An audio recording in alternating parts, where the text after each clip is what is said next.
Costa in his race against Summer Lee.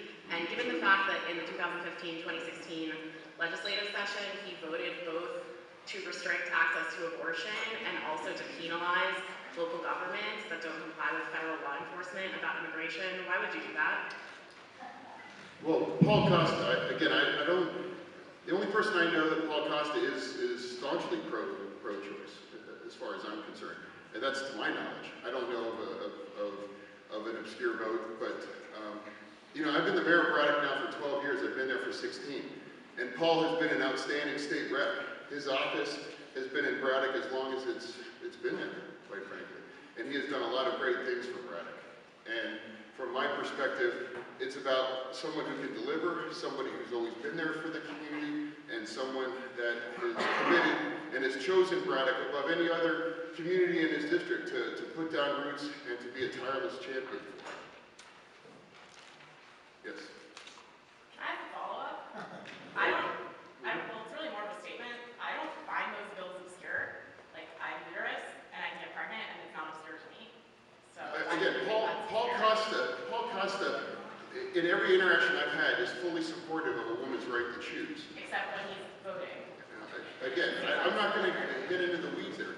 You know, it's like Paul Costa is an outstanding state rep and has been in Braddock and has continued to deliver for Braddock. And he's an outstanding human being.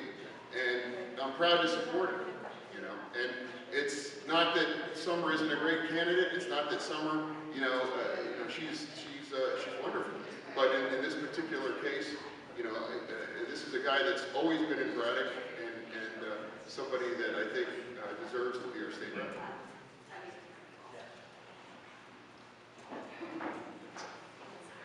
Question is also for Mr. Fetterman. My name is Maria Guido, and I am a social worker in Allegheny County. I'm also a juvenile justice expert who regularly testifies on children, for the defense for children who are tried in adult court.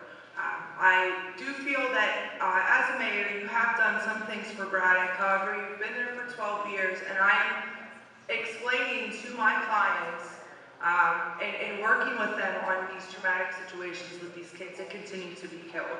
I have children saying that there's nowhere for them to go in Braddock. I have children saying that there is, a playground that they've asked to be fixed numerous times and it has not been fixed. Now, I know that change doesn't happen overnight. We all know, Senator Sanders told us this last year. However, I would like to know what you can do as Lieutenant Governor for the children, not just in Braddock, but in statewide. This is a huge problem. I think that we talk constantly about the school to prison pipeline, and this is the future. And we need people in office that are going to speak up for these kids, that are going to help them not kill each other, that are going to give them the opportunity to grow. Well, I've done a lot to make sure, to use your phrase, that they not kill each other. Braddock went 5.5 years without the loss of life through violence in our community, which is a record unmatched, in any local municipality, certainly one facing the challenges that we do in Braddock. When I took office as mayor in 2006, we didn't have any functioning playgrounds, and I created functioning playgrounds. We created the Braddock Youth Project, which provides summer employment and year-long engagement that has now served over 800 kids since its inception. I started in Braddock in 2001 teaching a GED program and helping young people get jobs, and that program is still in service and has helped nearly 1,000 young people earn their GEDs. So I would put my record up against Senator Sanders' record, or anyone's record, who helps and cares for young people, especially young people of color, which comprise about 98% of the young people that I've served. Long before it was trendy, long before it was trending on Twitter, back in 2001, when this country was in the throes of a centrist Democratic position. So, I'm proud to stand on my record. I'm proud to see what I've done for Braddock. And running for Lieutenant Governor is simply an extension. It's a larger platform to be a progressive backstop to Governor Wolf, help make sure that he wins his election, because if he doesn't win, 2018 is an existential crisis for Democrats. Everything that you hold dear in this room will fall under a Republican governorship if Governor Wolf loses.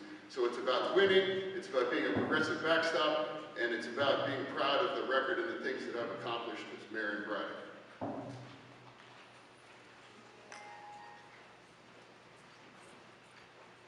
name is Matt. My question is for both candidates. In light of June of this year, there were slight reforms in the state's policy on civil asset forfeiture. I'm wondering if each candidate supports a full repeal and if they have a plan for a full repeal of Pennsylvania's policy on civil asset forfeiture.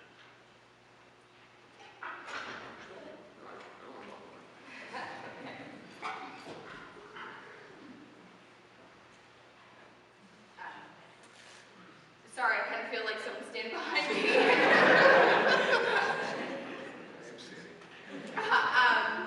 So when it comes to looking at civil asset, I think that it's important that we repeal it, right? Like I think, as a young person growing up in poverty, there has been a lot of opportunities. My dad was arrested when I was 10. So let's start there. And when that happened, they pulled everything out of our house. They pulled out computers, we had one. They pulled out trunks, they pulled out furniture, and they took it, right? They seized a lot of the stuff. And I think that there's a lot of opportunity to take a look at making sure that people are taken care of. And that these things are not, they're not impacting families, right?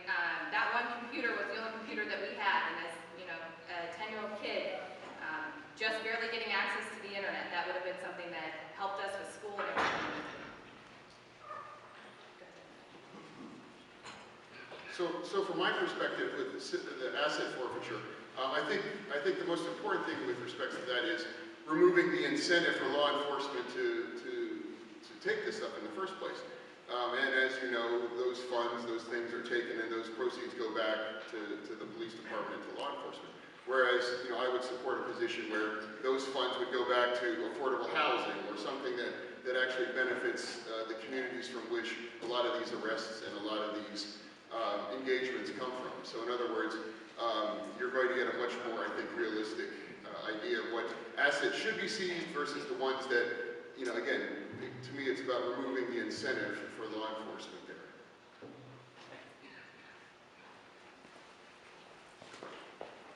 Hi, my question is for Mr. Fetterman. My name is Olga. I'm the tech director for Mixed Campaign, and we very much appreciate. I was the tech director for Mixed Campaign, and while we very much appreciated your donation and your wife's lovely photos, we were just wondering if there was a reason you didn't come out and publicly endorse somebody who was willing to work to end school-to-prison pipeline and mass incarceration, et cetera. I don't understand the question. I've known Nick since he was a photography instructor at Bidwell. And again, if Nick's here and he has an issue that he wants to air, like I don't understand the question. I was the tech director for Meg Pappas. You were the what? The tech director for Meg Pappas. The tech director? Yeah, I built the website. And we were just wondering why, even though you were willing to give financial support and your wife took great photos of him, that you didn't come out and publicly endorse somebody who was willing to end the school-to-prison pipeline and work on mass incarceration. Again, if somebody, and I want to say this, if somebody in this audience wants to donate to my campaign and take pictures that I can use for my campaign, I'd appreciate that. And I would take that as a sign of support for me, and I wasn't in a position to vote for Nick. It's not my district. And again, but I supported the race and I helped out the campaign. And I'm sorry you were disappointed by that level of support, but I've considered Nick a friend. I make a friend for years. And again, like I said, knew him when he was an instructor over at Bidwell. Okay, thank you. Hey, Chris George, this question is for both candidates, although I will politely start at Mr. Fetterman, kind of pointed towards you. You wrote a editorial in the Post-Gazette about 4 years ago on the UPMC nonprofit status. I'd be interested in both of your takes on, what rights should municipalities have in taxing nonprofits, and do you still feel 4 years later the same way about UPMC, in your opinion also, or has that changed because there really hasn't been an expansion that Pittsburgh promised? They haven't signed a pilot with Pittsburgh. They haven't kind of lived up to maybe what we wanted them to do. No, my point in that editorial is that in elected officials' zeal to punish UPMC, and they deserve to be reined in, they deserve to be held accountable,